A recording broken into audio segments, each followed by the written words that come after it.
Hello बच्चों, आपका बहुत बहुत स्वागत है आपके अपने YouTube चैनल ACP लेक्चर में। बच्चों आज के इस लेक्चर में हम लोग कक्षा 10 का विज्ञान का पहला चैप्टर, जिसका नाम रासायनिक अभिक्रिया एवं समीकरण है, आज हम लोग स्टार्ट करने वाले हैं। बच्चों देखिए, आज के इस लेक्चर में आज जो आप इस चैप्टर को पढ़ेंगे, इस चैप्टर को हम बहुत ही आसान तरीके से और सरल तरीके से पढ़ने वाले हैं। तो बच्चों आइए, टाइम को बर्बाद ना करते हुए चैप्टर को स्टार्ट करते हैं। ठीक है बच्चों, देखिए आपने अपने दैनिक जीवन में देखा होगा बहुत सारे बदलाव। जैसे आपने दूध से दही को बनते हुए देखा होगा, और जैसे फलों को हम लेके आते हैं तो उनमें जैसे केला है, तो केला अगर हम उसे रख दें तो कुछ समय के बाद में वो काला पड़ने लगता है, या गन्ने के रस से सिरका बन जाता है। ये सभी बच्चों जो बदलाव हो रहे हैं, इन बदलाव को हम लोग परिवर्तन कहते हैं। अब बच्चों ना, जो परिवर्तन होते हैं वो दो प्रकार के होते हैं। किस प्रकार से दो प्रकार के होते हैं मैं आपको बता दूं। जैसे कि आपने देखा कि दूध से दही बना, ठीक है, तो दूध का पहले स्वाद हल्का मीठा था, लेकिन दही बनने के बाद में अब उसका स्वाद ठीक खट्टा हो गया है, अर्थात एक नया पदार्थ बन गया है। एक तो ये इस प्रकार का परिवर्तन है कि इसमें एक नया पदार्थ बन रहा है। और जैसे मैंने क्या काम किया, मैंने किसी पेपर को लिया और उसके दो टुकड़े मैंने इस तरीके से कर दिए हैं। ठीक है, दो टुकड़े करने पे हमने देखा कि इसमें कोई नया पदार्थ नहीं बना। ये भी क्या है, एक बदलाव है, एक परिवर्तन है। इसके साथ साथ यदि मैं बर्फ को जल में अगर सॉरी बर्फ को यदि मैं गर्म करता हूं बच्चों, ठीक है, तो जल में बदल जाता है, और जल को अगर मैं ठंडा करता हूं तो वो पुनः बर्फ में बदल जाता है। ये भी एक बदलाव है, लेकिन इसमें कोई नया पदार्थ नहीं बनता है। तो बच्चों ना, जो परिवर्तन होते हैं ना, वो दो प्रकार के होते हैं। ठीक है, तो बच्चों परिवर्तन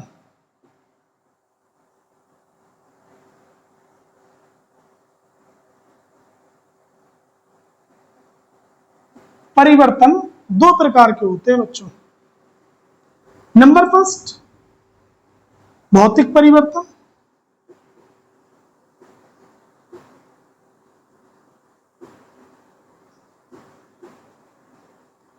ठीक है, जिसको हम लोग इंग्लिश में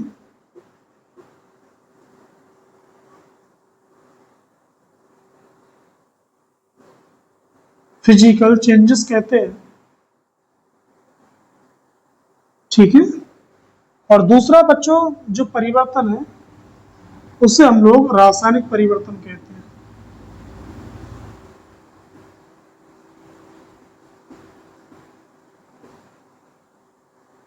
रासायनिक परिवर्तन,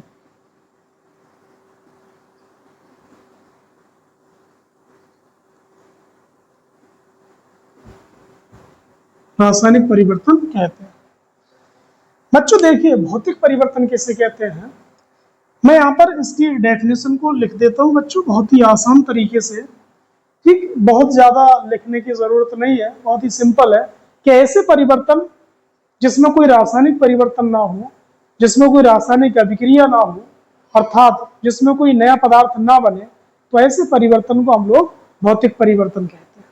ठीक है, ऐसे परिवर्तन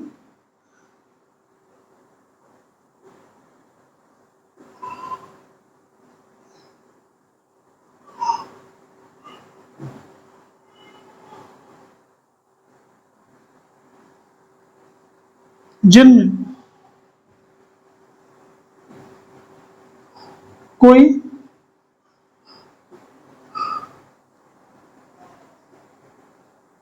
नया पदार्थ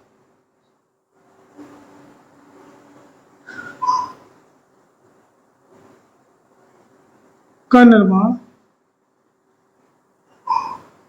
ना हो, तो उन्हें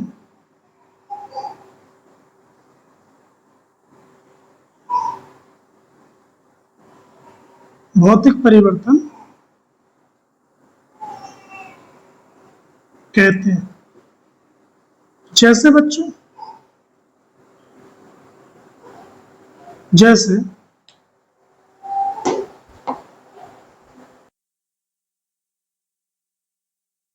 जैसे बच्चों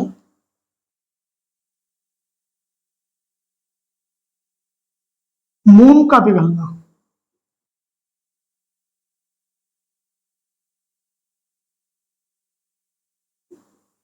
मोम का पिघलना,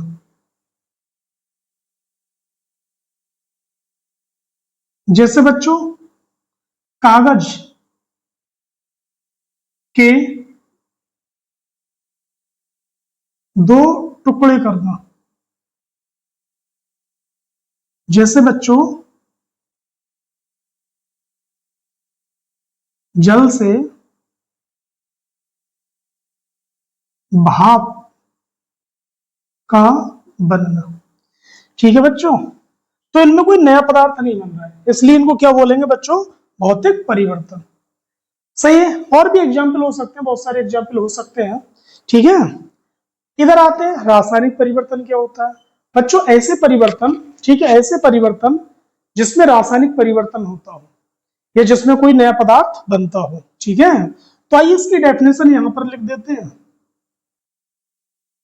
कि बेपरिवर्तन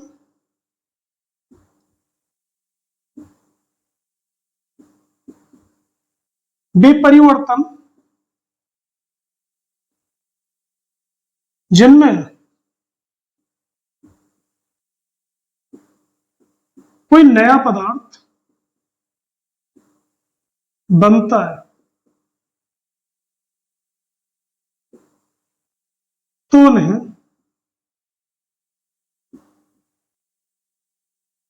रासायनिक परिवर्तन कहते हैं।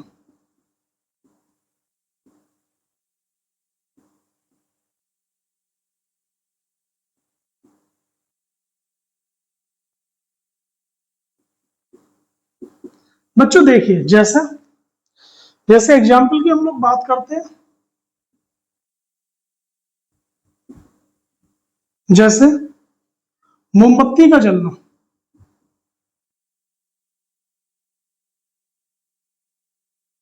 मोमबत्ती का जलना, क्योंकि जब मोमबत्ती जलती है, ठीक है, तो वायु की उपस्थिति में जलती है, जिससे क्या बनता है बच्चों, ठीक है, ऊष्मा निकलती है, साथ साथ में कार्बन डाइऑक्साइड गैस भी बनती होगी। फिलहाल मोमबत्ती का जलना। दूसरा एग्जाम्पल हो सकता है, ठीक है, दूध से दही का बनना, दूध से दही का बनना। ठीक है, आप जानते हैं दूध का पहले स्वाद मीठा था, बाद में बच्चों वो दही बन गया तो उसका स्वाद खट्टा हुआ, इसलिए क्या ये रासायनिक परिवर्तन है।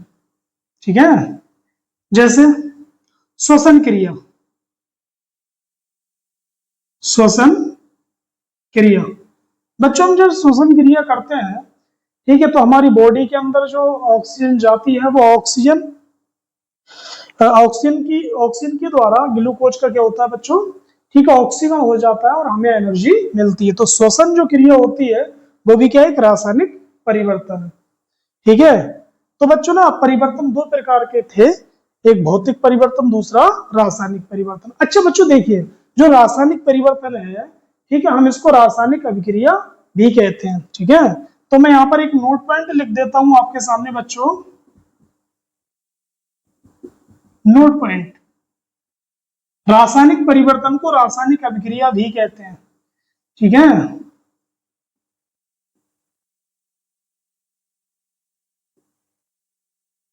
रासायनिक परिवर्तन को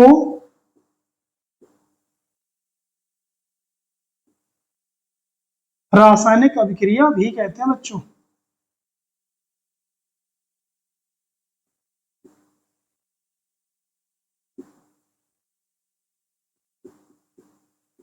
ठीक, बहुत आसान, बहुत आसान, बस सिंपल सी डेफिनेशन आपको याद रखनी है। ठीक है, जब किसी पदार्थ से कोई नया पदार्थ ना बने तो उसे भौतिक परिवर्तन, अगर किसी पदार्थ से कोई नया पदार्थ बनता तो उसे रासायनिक परिवर्तन कहते हैं। ठीक है, एग्जाम्पल मैंने आपके सामने लिख दिए और आप इसका स्क्रीनशॉट ले लीजिए, तो आप ले लीजिए। अगला टॉपिक है बच्चों अपना रासायनिक अभिक्रिया। तो देखिए क्या है,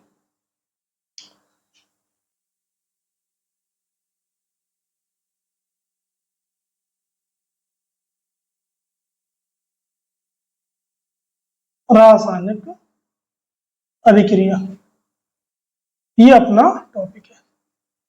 केमिकल रिएक्शन बोलेंगे बच्चों,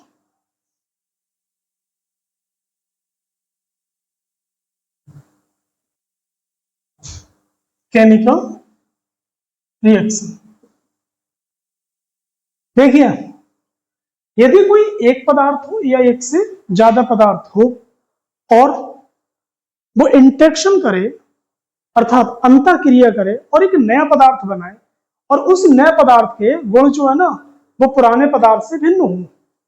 ठीक है बच्चों, तो इस प्रक्रिया को हम लोग क्या कहते हैं, रासायनिक अभिक्रिया कह देते हैं। देखिए, जैसे सबसे पहले क्या करा, जैसे दूध है, दूध को यदि हम ठीक है नॉर्मल टेम्परेचर पर अगर गर्म करके उसको रख देते हैं, ठीक, तो कुछ समय के बाद हम लोग देखते हैं कि दूध का पहले स्वाद मीठा था, बाद में वो खट्टा हो चुका है, अर्थात कोई नया पदार्थ बन चुका है। उस नए पदार्थ के गुण ठीक है पहले वाले पदार्थ से बिल्कुल भिन्न है। तो इसे हम क्या कहते हैं बच्चों, रासायनिक अभिक्रिया। तो देखिए किस प्रकार से हम लोग इसको लिखते हैं, बहुत ही आसान और सरल और बहुत ही छोटी सी डेफिनेशन में आपके सामने यहाँ पर लिखता हूं। देखिए, एक या एक से अधिक, एक या एक से अधिक पदार्थ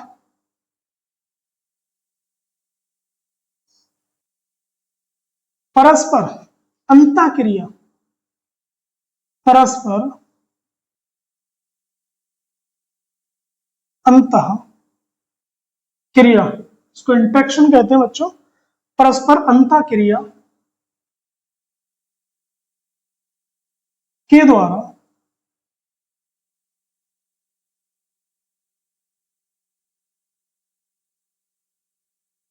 नए पदार्थ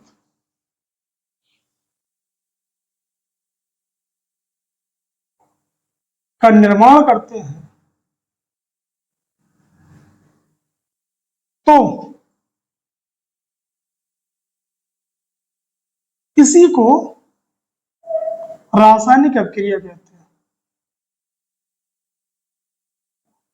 तो बच्चों इसी को रासायनिक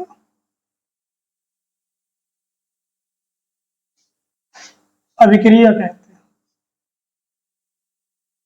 ठीक है, अब पदार्थ एक हो सकता है या एक से ज्यादा हो सकते हैं। अब खास बात यह है, ये परस्पर क्रिया करेंगे, अंतः क्रिया करेंगे, इंटरेक्शन करेंगे। ठीक है, तो जो नया पदार्थ बनेगा उस नए पदार्थ के जो गुण होंगे वो पुराने पदार्थ से बिल्कुल भिन्न होंगे, इतना आपको ध्यान रखना है। ठीक है, इसी को हम क्या कहते हैं, रासायनिक अभिक्रिया कहते हैं।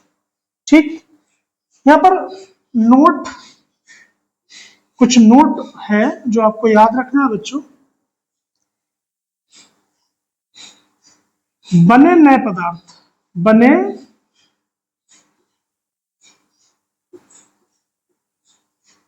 नए पदार्थ के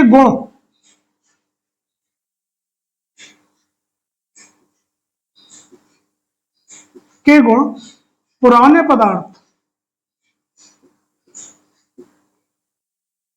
से अलग होते हैं।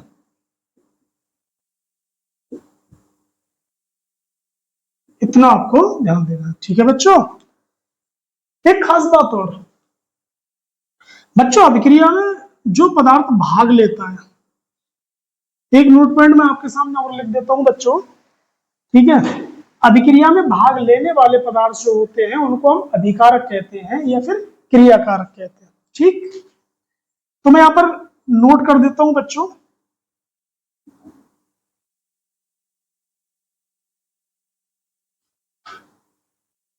अभिक्रिया में भाग लेने वाले पदार्थ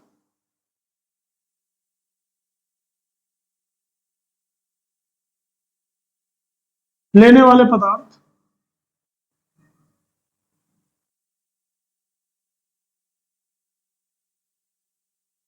अभिकारक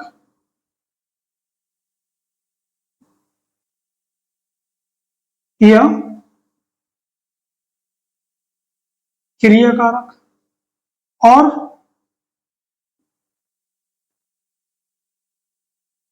जो नए पदार्थ बनते हैं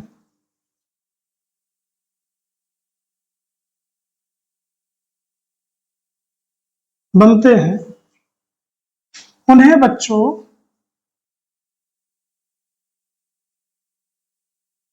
उत्पाद कहते हैं।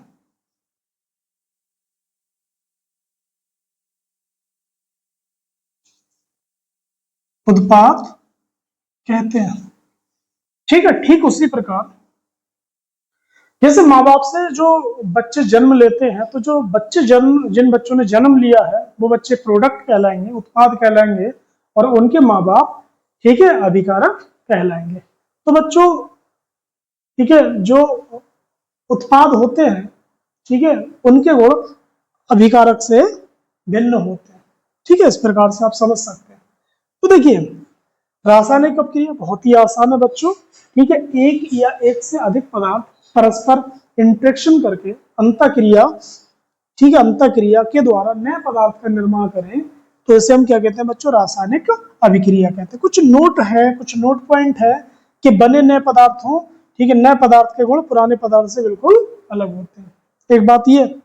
दूसरा, अभिक्रिया में जो भाग, ठीक है, अभिक्रिया में भाग लेने वाले जो पदार्थ होते हैं, पदार्थ क्या कहलाते हैं? अभिकारक या फिर क्रियाकारक कहलाते हैं। ठीक है, अभिकारक, इनको हम लोग इंग्लिश में रिएक्टेंट कहते हैं। ठीक है बच्चों, और जो नए पदार्थ बनते हैं उनको प्रोडक्ट कहते हैं। उनको बच्चों क्या कहते हैं? प्रोडक्ट कहते हैं।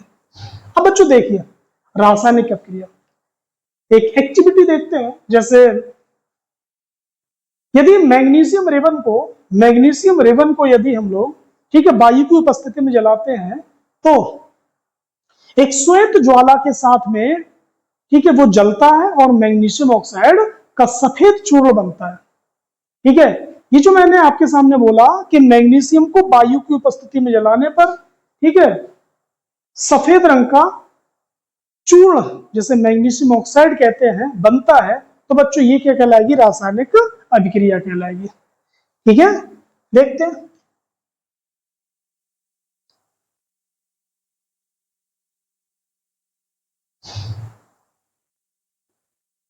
क्रियाकलाप बच्चों इसको कहते हैं एक्टिविटी। ठीक है, एक्टिविटी, एक क्रियाकलाप देखते हैं।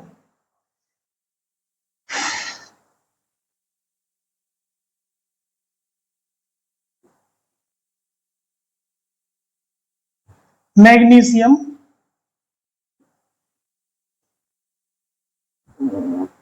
रिबन, हिंदी में बच्चों इसको फीता कहते हैं। तो मैग्नीशियम के फीते को वायु की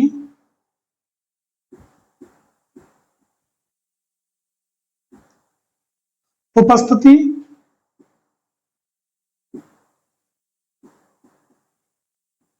में जलाने पर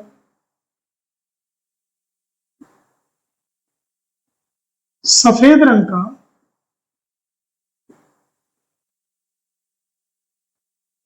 पाउडर बनता है। सफेद रंग का पाउडर बनता है,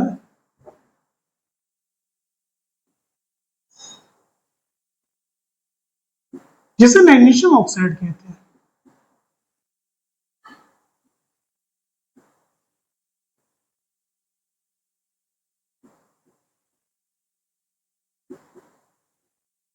मैग्नीशियम ऑक्साइड कहते हैं।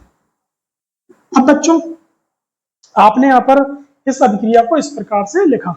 तो बच्चों एक बात बताइए जैसे जो बड़ी बड़ी जो अभिक्रियाएं होती हैं तो उनके लिए अगर लिखेंगे तो उसमें वक्त भी ज्यादा लगता है, ठीक है, और लिखने में प्रॉब्लम भी आती है। इसी को शॉर्ट में दर्शाने के लिए, ठीक है, शॉर्ट में दर्शाने के लिए जरूरत पड़ती है रासायनिक समीकरण। तो बच्चों देखिए, सबसे पहले क्या काम करें कि अभिक्रिया में भाग, ठीक है, अभिक्रिया में भाग लेने वाले जो पदार्थ होते हैं, ठीक है, जिनको हम लोग अभिकारक कहते हैं, और जो पदार्थ बनता है उसको उत्पाद कहते हैं। यदि अभिकारक और उत्पाद को उनके प्रतीकों और सूत्रों के द्वारा संक्षेप में लिख दिया जाए तो वो क्या कहलाती है? रासायनिक समीकरण कहलाती है। जो मैंने आपके सामने जो एक्टिविटी यहाँ पर करी है, ठीक है, ये वास्तव में एक रासायनिक अभिक्रिया है, ठीक है, रासायनिक अभिक्रिया है। सबसे पहले जैसे ये रासायनिक एक अभिक्रिया है, तो बच्चों सबसे पहले आपने देखा रासायनिक अभिक्रिया क्या होती है, ठीक है, और इसमें क्या नोट पॉइंट है, और इसका हमने एक क्रियाकलाप यहाँ पर देखा। अब बच्चों अगले हम लोग बढ़ते हैं रासायनिक समीकरण की तरफ। तो आप इसका स्क्रीनशॉट ले बच्चों, अगला टॉपिक है अपना रासायनिक समीकरण, ठीक है, रासायनिक समीकरण क्या होती है देखते हैं।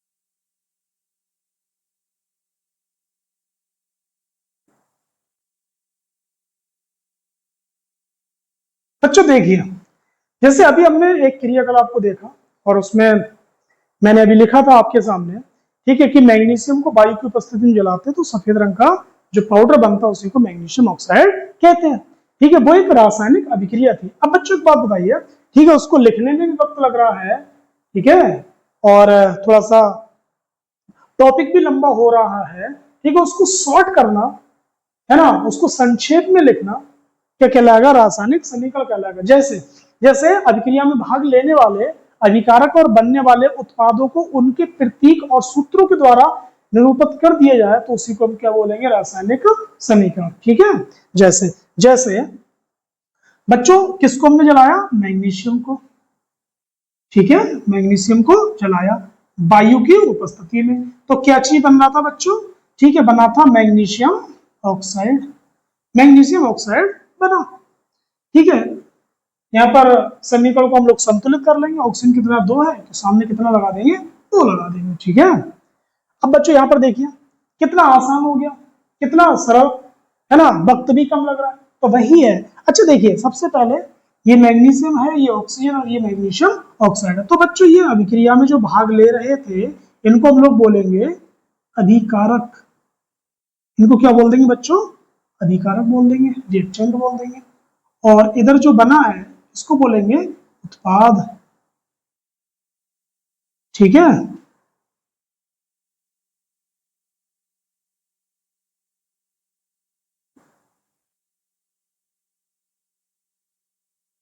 ठीक इस प्रकार से तो बहुत ही आसान तरीके से आप रासायनिक समीकरण के बारे में लिख सकते हैं। क्या लिखते हैं देखिए ध्यान से।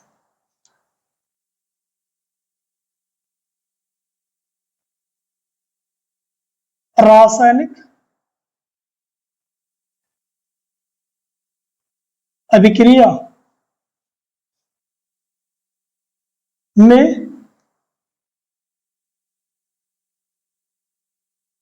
भाग लेने वाले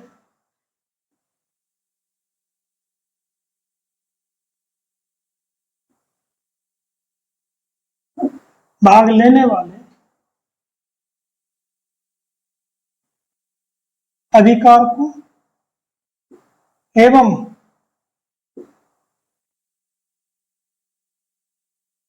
बनने वाले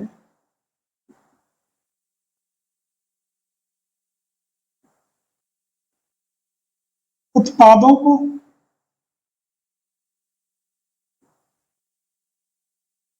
उत्पादों को उनके प्रतीक व सूत्रों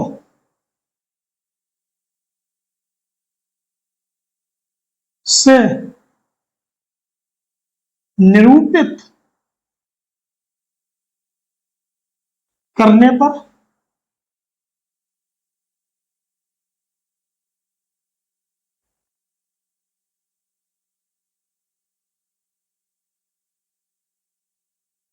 निरूपित निरूपित करना, सॉरी, निरूपित करना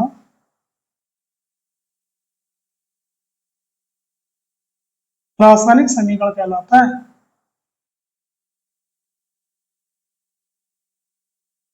रासायनिक समीकरण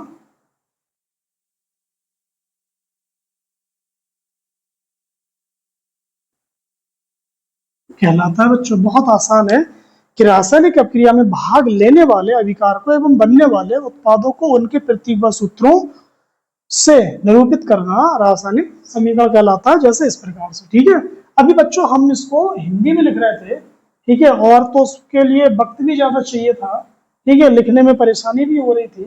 तो अब देखो कितना आसान है कि अभिक्रिया में जो पदार्थ भाग लेता है उसका सूत्र लिख दिया, ठीक है, और जो बना उसका सूत्र लिख दिया, तो इसी को हम क्या बोलेंगे, रासायनिक समीकरण बोलेंगे। ठीक है, इस प्रकार से। तो ये एग्जाम्पल था इसका, रासायनिक समीकरण। ठीक है बच्चों, एक तरीके से हिंदी लैंग्वेज में लिखना रासायनिक अभिक्रिया है, और उनके सूत्रों के माध्यम से निरूपित करना किसी रासायनिक अभिक्रिया को क्या कहलाता है, रासायनिक समीकरण कहलाता है। ठीक है बच्चों, ठीक है। तो अगला जो हमारा टॉपिक होगा वो होगा, ठीक है, रासायनिक अभिक्रिया की पहचान। ठीक है बच्चों, तो अगला जो हमारा जो टॉपिक होगा वो होगा रासायनिक अभिक्रिया की पहचान, की अभिक्रिया होती है, ठीक है, तो पदार्थ में क्या क्या परिवर्तन होते हैं। तो अगला टॉपिक है अपना, ठीक है, रासायनिक अभिक्रिया की पहचान।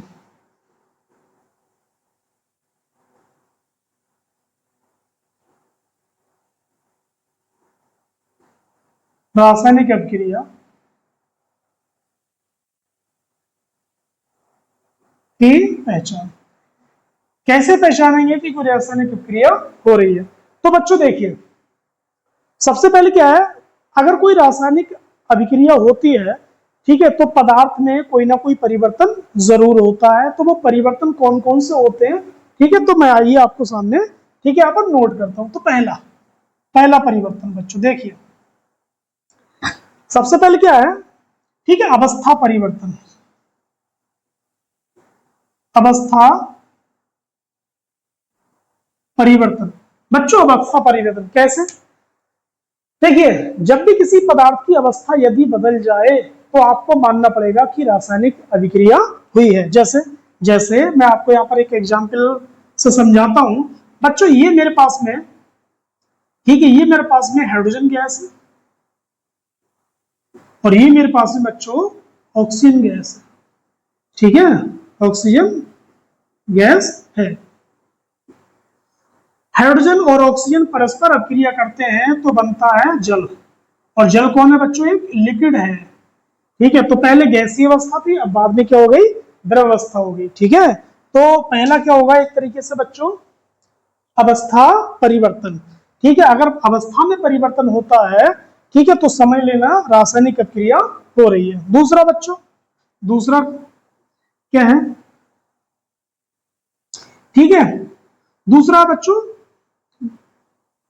तापमान परिवर्तन। तापमान परिवर्तन बच्चों, ठीक है, तापमान परिवर्तन। अब बच्चों देखो, सबसे पहले आप लोग शायद जरूर जानते होंगे, अगर सूखे चूने में, अगर सूखे चूने में अगर मैं जल को मिलाता हूं, ठीक है, अगर आप सूखे चूने में जल को डालेंगे, ठीक है, थोड़ा थोड़ा करके अगर आप जल को डालते हैं तो क्या होता है, जल का तापमान बढ़ने लगता है। तो आप समझ लेंगे कि वहां पर कोई रासायनिक, ठीक है, वहां पर क्या हुआ है, एक तरीके से ताप में परिवर्तन हुआ है। ताप में परिवर्तन हुआ तो रासायनिक अभिक्रिया हुई है। ठीक है, यदि आप, जैसे यूरिया है, यदि आप यूरिया, ठीक है, यूरिया में यदि आप जल को मिलाते हैं, ठीक है, तो ठंडेपन का एहसास होता है। तो वहां पर भी क्या हुआ, एक प्रकार से तापमान में परिवर्तन। ठीक है, तापमान में या तो वृद्धि हो सकती है, या फिर तापमान में क्या हो सकती है बच्चों, कमी हो सकती है। अगर ऐसा होता है, ठीक है, तो आपको मानना पड़ेगा कि वहां पर रासायनिक अभिक्रिया हो रही है। ठीक है, दो परिवर्तन हो गया। तीसरा परिवर्तन है बच्चों गैस का निकलना। गैस का निकलना, ठीक है, गैस का निकलना। अगर अगर किसी पदार्थ से गैस का निष्कासन होता है, जैसे मैं एक एग्जांपल लेता हूं इसके सामने, ठीक है, ये मेरे पास में सल्फ्यूरिक अम्ल है बच्चों। सल्फ्यूरिक अम्ल में मैं जो दानेदार जिंक है, यदि मैं दानेदार जिंक को सल्फ्यूरिक अम्ल में अगर मैं डालता हूं, ठीक है, तो बनता है बच्चों जिंक सल्फेट, और साथ में बन जाती है हाइड्रोजन गैस। ठीक है, अब इसमें गैस निकल रही है। ठीक है, जैसे आप जिंक को सल्फ्यूरिक अम्ल में जैसे ही डालते हैं, वैसे क्या है, हाइड्रोजन गैस निकलना स्टार्ट हो जाती है। बच्चों हाइड्रोजन गैस जो होती है ना, वो ज्वलनशील गैस है, ये खुद जलती है, लेकिन किसी दूसरे पदार्थ को जलाने में मदद नहीं करती है। ठीक है बच्चों, तो अगर गैस का निष्कासन हो तो, ठीक है, गैस अगर निकले तो क्या होगा बच्चों, रासायनिक प्रक्रिया जरूर होती होगी। ठीक है, चौथा पॉइंट है आपका